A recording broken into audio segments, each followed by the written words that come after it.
During Thanksgiving, this should have been an occasion for outgoing U.S. President Joe Biden to score points with the American public through impressive pardons. However, he signed a full and unconditional pardon for his son, Hunter Biden. This action has caused a public uproar in the U.S. What does this pardon mean?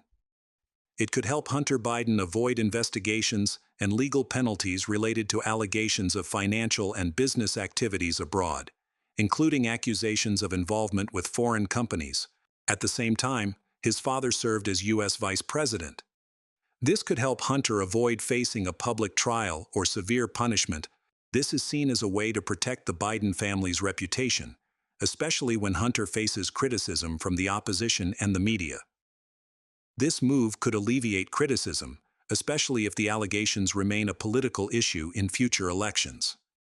In his statement, Joe Biden justified the pardon by claiming that his son was being selectively and unfairly prosecuted. This could be in response to allegations that the investigation and prosecution of Hunter Biden were politically motivated. However, prosecutors later told a federal judge that there had never been any evidence of intentional or selective prosecution. Regardless of the truth, this move can be seen as a way to protect Biden's son from political attacks and criticize a legal system he believes is unjust towards his family. Many Americans may view this as an abuse of power and political interference in the legal process. This could lead to public dissatisfaction and further intense criticism. A pardon for a relative of the president could set a bad precedent, making people feel that those in power can avoid legal responsibility. President Biden's hasty decision to pardon his son is not only driven by concerns over a new FBI director appointed by President-elect Donald Trump, but also contains strategic calculations to cope with the growing political and legal pressure, significantly as tensions between the Biden administration and the opposition escalate, particularly with Trump's return to politics. This action could protect the family from potential risks and strengthen Biden's position in the upcoming fierce power struggle. Hunter Biden has long been the target of investigations by the Republican Party and law enforcement agencies, particularly concerning business dealings in Ukraine and China. The Republicans have called for the FBI to expand its investigation into Hunter Biden, and the possibility of Trump appointing a new FBI director after taking office could increase the chances of these investigations becoming more extensive and aggressive. In this context, Biden may want to act before these investigations go further and harm his family's reputation. When Trump returns to the White House, he will undoubtedly initiate a new investigation into Hunter Biden or launch a strong legal campaign against the Biden family. Therefore, Biden may want to act preemptively to avoid being pushed into an even more difficult situation, with a pardon serving to minimize legal risks for his son. President Biden knows that if Hunter continues to face criminal charges, it would cause significant political damage to his administration. The allegations about Hunter and Ukraine primarily involve suspicions of conflicts of interest in his business dealings in Ukraine. Specifically, Hunter Biden was on the board of Burisma, a prominent Ukrainian gas company, in 2014, while his father, Joe Biden, played a key role in U.S. foreign policy toward Ukraine. Despite Hunter's lack of experience in the energy sector, he was paid about $50,000 per month by Burisma, a large sum. The allegations suggest that Joe Biden may have been involved in negotiations and policies related to Ukraine, including corruption investigations and military support, raising suspicions about whether he intervened in policies to protect his family's interests. This is especially significant because Viktor Shokin, the Ukrainian prosecutor general who was investigating Burisma, was criticized by Western organizations for not continuing the corruption probe. In 2015, Joe Biden pressured the Ukrainian government to fire prosecutor Viktor Shokin, threatening that the U.S. would cut off financial aid if this were not done. This raised questions about why Biden intervened deeply in Ukraine's administration and whether he had personal motives for pressuring Shokin. The FBI and the U.S. Department of Justice investigated Hunter Biden's business transactions and relationships in Ukraine and China. Still, no evidence shows that Hunter abused his father's power or committed any crimes, even though Hunter's laptop has been decrypted and is considered critical evidence. This highlights the existence of a judicial system that may be influenced by political factors, undermining the objectivity and fairness of the legal system. Similarly, President-elect Donald Trump faces legal allegations but was not granted a pardon like Hunter Biden. Both cases reflect the complexities of the U.S. political and legal system, but the current political context makes a pardon for Hunter Biden easier. While Hunter Biden is pardoned to protect his family and end investigations, Trump faces a more complex situation due to political opposition. The Biden family's legal cases are just the tip of the iceberg, and Barack Obama plays a significant role behind the scenes. In 2005, as a U.S. Senator, Barack Obama visited biological and chemical facilities in Ukraine as part of the U.S. effort to help Ukraine monitor and protect weapons of mass destruction sites following the collapse of the Soviet Union. Under Obama's presidency, the U.S. significantly influenced Ukraine's politics and economy, particularly in 2014 when Ukraine faced a financial crisis.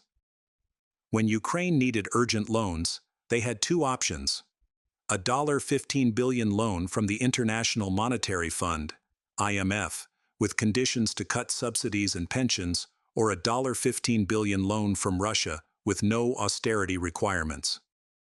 At that time, Ukrainian President Viktor Yanukovych chose the Russian loan, which led to strong opposition from Washington. The U.S. promoted protests, resulting in Yanukovych's overthrow. After the power change, the Ukrainian government accepted the IMF loan with conditions.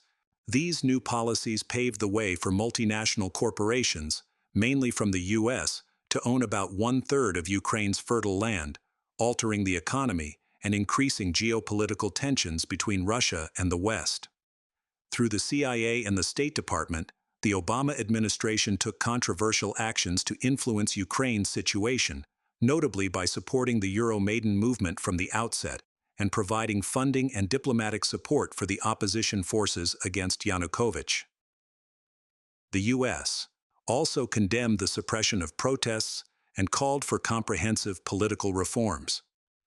The crisis peaked when President Yanukovych was overthrown in February 2014, an event welcomed by the U.S. and the European Union (EU) as an opportunity for democratic transition. However, these developments quickly became the focal point of international tensions, especially when Russia annexed Crimea and supported separatist groups in Donbass. The U.S. and the EU responded with sanctions against Russia, marking the beginning of a profound geopolitical confrontation that has lasted for more than a decade. The Obama administration and left-wing politicians made efforts to conceal a shocking truth. More and more Americans began to question why hundreds of billions of their tax dollars were being spent on Ukraine and why the Democratic Party impeached Trump just because he dared to ask how this money was being used. Reports about U.S.-funded biological laboratories in Ukraine shocked public opinion, and the fierce reactions from mainstream media and Democratic politicians indicated an absolute cover-up. The issue was not just about protecting a sovereign nation or promoting democracy, but, in reality, about protecting dark secrets that, if exposed, could shake the foundation of power. U.S. President Joe Biden's decision to quickly pardon his son, Hunter Biden, raised questions about who would be held accountable for Hunter's actions. Since January 1, 2014, Hunter has been involved in business activities related to Metabiota, an organization specializing in epidemiology research and the prevention of biological threats.